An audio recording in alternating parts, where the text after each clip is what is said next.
All right, shalom, shalom. Shalom. All right, before we get started, I want to give all praise and honor and glory to Yahweh and Ba'ashem Ba'ashem. Yahushai, Ba'ashem Rakakodash. All right, double honors to our apostle Ezra Millstone that told us the truth. And shalom, wakasala habakel, which means peace and mercy to the elect throughout the four corners wherever you may be. I'm the brother Mark, got the brother Layash. we brothers from the branch of GMS Cleveland. And we just want to get into a lesson. Brothers is talking, before the camera started, and usually that transitions over into a video. You know what I'm saying? But the spirit was just kind of, cooking, and brothers like, hey, let's just put it on wax. But we taught it a lesson, I believe, the maze of death. And I was telling the brother, I'm like, that was gonna be one of my next lessons. Because everywhere you go here in America, there's some type of harm or some type of bad potential, vibes. bad vibes or a potential bad thing can happen unto you. It can be you on your way to work. You know what I'm saying? Individual is driving recklessly, and then he gets into he almost crashes into you. Or it can be, you know what I'm saying, you going to visit a little chick that you got, and she set you up. You know what I'm saying? Or whatever, you know what I'm saying? I can go on and on about these different scenarios, man, but brothers get the point. But nonetheless, we're gonna get these scriptures, and then Lord willing, be edifying. Come. This is Job chapter 10, verse 20. Are not my days few? Cease then and let me alone, that I might take comfort a little. And then it's like it was a question that Job was posing, man. He said, are not my days few? You know what I'm saying? Like, cause here it is, man. We live in America, man, and we already know that this place hates the Israelite man and woman, but the main target is you Israelite men, and that's not something that's made up in our head, and we not. It's not ain't nothing that we paranoid about. Like, no, that's truth. You see it every day, whether it's police brutality, whether it's government issued documents that's actually on book. You know what I'm saying? That tries to get you caught up in the system. You know what I'm saying? Child support, we know that's primarily targeted towards you Israelites. You know what I'm saying? Planned Parenthood getting rid of Israelite newborns and babies. You know what I'm saying? And they got the drugs in the communities. They got the fucking the wicked churches throughout the community, especially when you go down there on 105 on damn near on every block. Yep. You know what I'm saying? They got the which ain't nothing wrong with liquor, but they got a liquor store literally damn near on every block. You don't see that when you go into the suburbs. Nope. You don't see a convenience store damn near on every block where they sell malt liquor. You know what I'm saying? Or if you do go into the suburbs, it's neighborhoods up there where they serve good shit, good quality stuff. Good quality foods. You know what I'm saying? So forth and so on. That's spirit. You mentioned the food because like the high blood pressure, Shalom, Mom. diabetes, all that stuff is prevalent in J community. It hit the Southern Kingdom hardest, and it hit the Northern Kingdom too. Yep. And that's another thing that we have to worry about here in Babylon. Yep. Let's keep reading on this. Job 10 and 21, it says, before I go whence, I shall not return, even to the land of darkness and the shadow of death. Yeah, and that's talking about this place, man. All right, this place is a land of darkness, man. Everywhere you go, there's people, and I always like to bring it up when you go into Isaiah the 60th chapter around verse 2 or 1 or 2, and it talks about gross darkness to people. When you go into is that word darkness is written in there 2 times in that verse. But when you go into one of the word darkness, it's going to you ain't got to get it. It's gonna say wickedness. You know what I'm saying? So when it talks about the darkness, you know what I mean? It's the wickedness that covers this land, man. People don't give a damn about the Lord. We were talking, the brothers talking before the camera came on. That includes your favorite auntie, your uncle, you know what I'm saying? Your favorite cousin that you grew up with, that y'all hitting chicks together, the whole nine, man. The people don't give a damn about the Lord. They don't care about his ways, man. All right, go ahead. Come. This is Deuteronomy 28 and 66.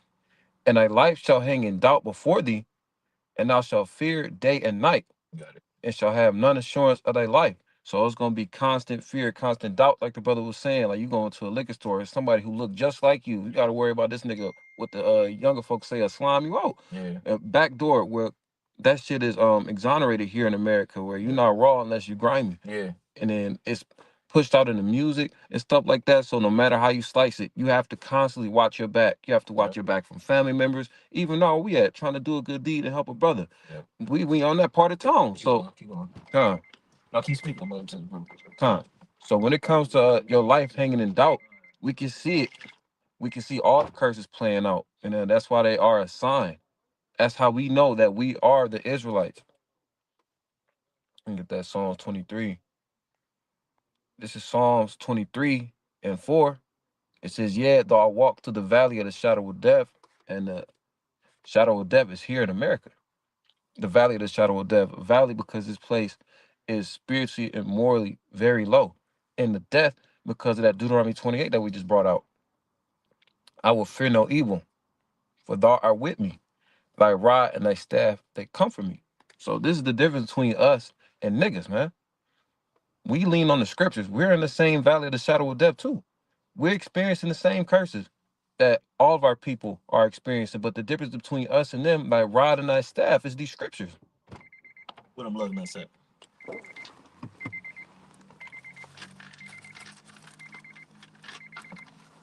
I brought up that Psalm 23. You can wrap it up. Come. All right, we'll come back in there. All right.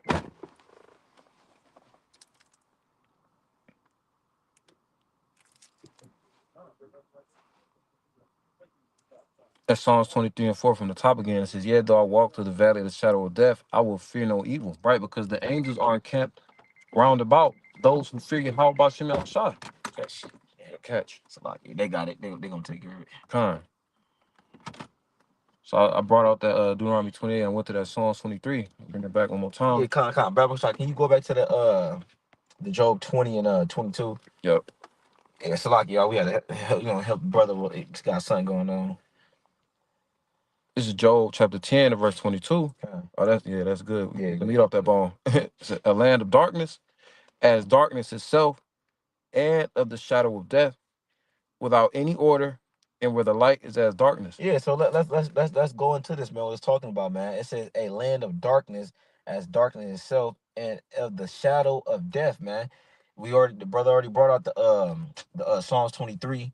You know what I'm saying? So King David, he equated the place to being what, a shadow of death, man. But he called it the valley of with the valley of death, man. You know what I'm saying? And like everything around you is harming you, whether it's the water you drink from your faucet, whether it's the food that you consume, all right, whether it's the air you breathe, all right, the education that you consumed and learned as a child, even all the way up to adulthood, the news, you know what I'm saying, that you watch and you think you get informed on about the world and its current events, when in all actuality it's fucking lying. All right, so this is a place of a shadow of death, man. Even the health that they push, man. The pharmaceutical drugs that they push on people, man, they ain't doing nothing but destroying us, man. So that's why we say we have to get out of here, man. What we're teaching, what we believe is that the Lord will eventually come and destroy this man and this wicked oppressive system, man. All right. And then it says, without any order, it says, where the light is as darkness. Ain't no order here, man. All right. Yeah, the scriptures talk about how you know what I mean? How this man, I forget how it go, man. You know what I'm saying? But basically, this man has, damn, I forget how it go. I can say, Lord willing to come back to me, man. But he made everything. Oh, Isaiah the 5th chapter. You know what I'm saying? That's what Elcon. Let's go, man. Come on, bro.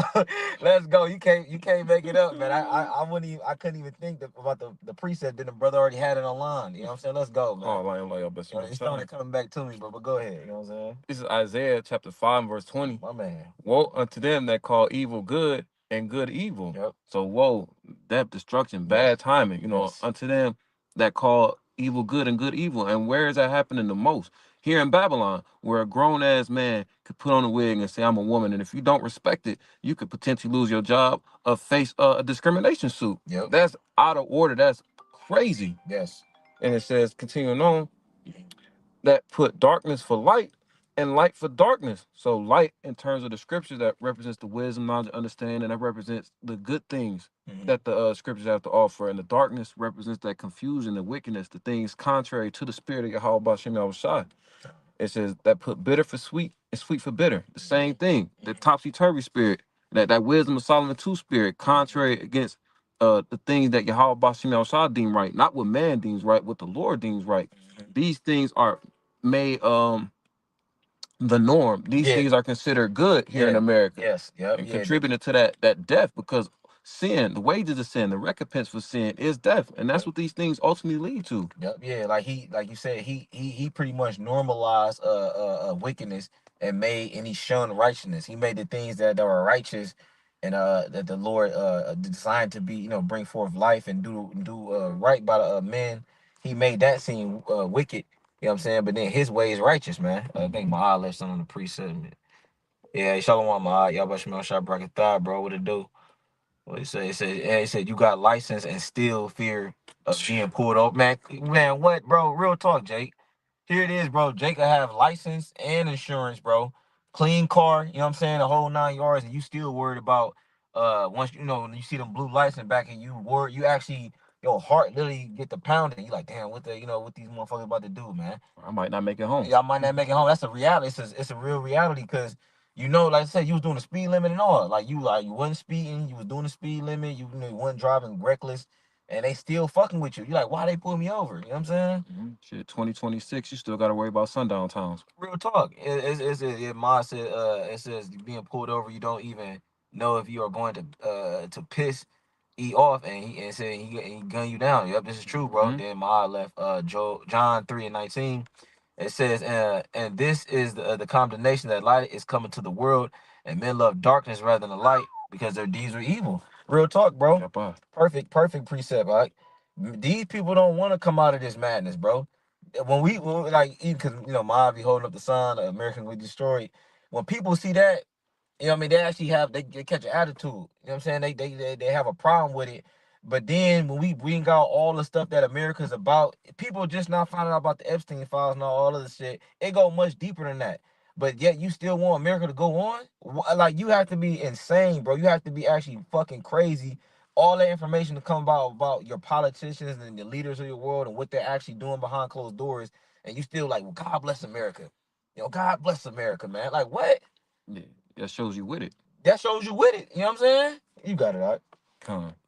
Did you have something else, or? I have one more. Let me get this real quick, man. Man, this is Job 14:1. It says, "Man that is born of a woman is a few days and full of trouble, man."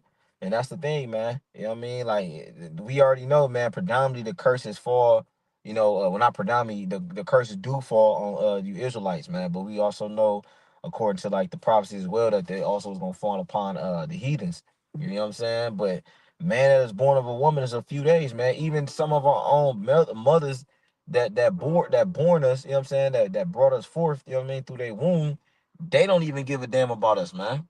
You know what I'm saying? A lot of brothers experience, you know what I mean, certain things where, you know what I mean, the mother like just on complete trash, man. You know what I'm saying? Or fathers, you know what I mean? We got to balance it out too, because some brothers' fathers are deadbeats and walked out of their lives, the whole 9 yards, man. So basically, what we saying is that, look, this whole system has to come down. It ain't no we need a black president. No, that's not the fucking solution. We don't need just a black president and he get up there and he do his so-called thug thizzle. he do his thing. 1, 2. Yeah, he do his little one thing. We don't need that, man. Or you have a nigga that think he woke, you know what I'm saying, with a dashiki on, you know what I mean, talking about, we need black banks, you know what I'm saying? We need generational wealth. Nigga, for what? So you can do more nigga shit? You want generational wealth so you can do more nigga shit. You just want a Hellcat and stun on your brothers, and all women just want to shop till they drop and go live by the white man. That's what a nigga want, man. Nigga don't want nigga don't care about no kingdom. You know what I mean? We talking about a kingdom where we in dominance, we ruling in complete righteousness. Nigga don't care about that. He like, nigga, you give me my PS5, my weed, And my and looks my in. and my bitch, man. You know what I'm saying? And I need that Hellcat, man, or whatever the hell these niggas get. What's the other one, man? The damn Shit. Everybody want a Benz. Everybody yeah, man. wants some sort of But charger. but that's the whole thing. That's the nigga package. You know what I'm saying? That's the 2/3 nigga package. You know what I'm saying? You got it out. I got a few, if I may. Tom. Psalms 90:9, it says, "For all our days are passed away in thy wrath. We spend our years as a tale that is told." So the plot, everything is already determined by the Lord. That's why man's going. And verse 10 is the point. It says, "The days of our years are 60 and 10. And if by reason of strength, if you lucky, they be 80 years. So 70 to 80 years max." Yep. It says, "Yet is there strength, labor, and sorrow. for it to soon cut off and we fly away. Right. So my fault. I was gonna say, even if you do live beyond though the three scoring and 10, then like I just said, then you gonna be like you gonna be old. You know what I'm saying? You gonna be waxing old. You ain't gonna have no strength. Your vigor gonna be gone. Your energy gonna be gone. So you're gonna be walking around this motherfucker with a cane and you know what I'm saying, barely can walk. You know what I'm saying? I got a precept real quick just to match that. Sirach 18:9. It says the number of a man's days at the most are 100 years. You know what I'm saying? So we just read that one, but this one, some men live beyond 80. That's why I said right here, it says the number of a man's days at the most are 100 years. So even if you do live past that 90, you might, as a few people actually have made it to 100 and then drop dead. But see, in the kingdom, ain't gonna be none of that. You know what I'm saying? It's gonna be internal life, man. And then just like the precepts paint the picture, like when you start reading scriptures like this, you think about how far we've come and how wickedness has consumed us, man. You think about how our forefathers, we read about Methuselah, we read about Adam, how long they live, and then you think about the 70, 80 years, maybe if you're lucky, and then you go in your head and you start thinking why. Then the scriptures point it out. Because Jake was going the hell off. Yeah, that led to death. Yeah, my eye put on the comm board. He said the scant pack. Yeah, that's what a nigga want, my nigga want a scant pack. You know what I'm saying? A couple swishers. You know what I'm saying? He cool. Or Diamondbacks. What they call it? They backwards now. Backwards, you know what I'm saying? Bumping diamonds up against it. Yeah. This is Proverbs 13 and 14. The law of the wise is as a fountain of life to depart from the snares of death. So like we brought out in that Psalms 23, thy rod and thy staff comfort me. These things lead to eternal life. The law of the wise is not just the 613 laws. It's this whole book, pursuing a Baruch 4:1. It's the whole book of the law from Genesis to Revelation, including the Apocrypha. These are the things that allow you to navigate through the valley of the shadow of death. These precepts act as a light in the midst of all this darkness. And the people who don't cleave to it are the people who are complicit with the shit that's going on. They're ultimately gonna be destroyed. And Jake don't know how to apply wisdom. You know what I'm saying? Like a nigga get pulled over by the cops and he get the mouthing off, and then you already know he looking for any reason to draw on you and to actually take your life. So why don't you, like the scripture say, agree with thy adversary quickly. But they don't understand them precepts, and they don't understand the game that the Lord trying to give them so that you can prolong your life here in captivity. Cause a lot of us, man, brothers, we live regular lives, man. Yeah, you know what I'm saying? We ain't trying to overthrow Esau. Yeah, I know I know they ain't our life. Me and this brother, we ain't trying to come up with a get rich quick scheme. We live in day to day, like the scripture say, concerned with like daily bread until the Lord comes back, bro. Ain't no other way out of this shit, man. The only other way out of your majority of you Israelites situations, you want to sell out to Esau, bro. That's a fact, man. Even if it's on a lower level, man.